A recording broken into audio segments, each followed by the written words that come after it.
ભારતના જુદા જુદા પ્રાંતની અંદર આવી ઉગ્ર ક્રાંતિકારી પ્રવૃત્તિઓ શરૂ થઈ.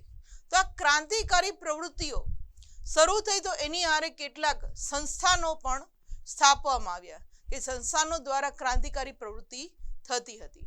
તો ચાલો કયા કયા સંસ્થાનો આ ક્રાંતિકારી પ્રવૃત્તિ દ્વારા કરવામાં આવતા હતા એની વાત કરીએ.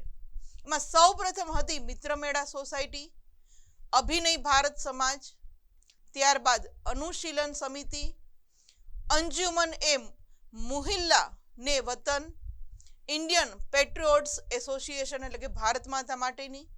આ ઇમેજની અંદર જે આ સંસ્થાનો સ્થપાયા હતા ક્રાંતિકારી પ્રવૃત્તિઓ કરવા માટે, એ જુદા જુદા આ સંસ્થાનો આપણે જોઈ શકીએ છીએ કે ભારત માતાની આઝાદી માટે અલગ અલગ સંસ્થાનો સ્થાપી અને આપણા ક્રાંતિવીરો છે એ આ ક્રાંતિકારી પ્રવૃત્તિઓ કરતા હતા આ સંસ્થાનોની અંદર જોડાઈને. તો આ દરેક સંસ્થાનોની અંદર અલગ અલગ પ્રાંતની અંદર આ સંસ્થાનો સ્થપાયા અને એની અંદર આપણા અનેક યુવા વર્ગ છે એની અંદર જોડાય છે અને ઘણી બધી ક્રાંતિકારી પ્રવૃત્તિઓ આપણા ભારતની સ્વતંત્રતા માટે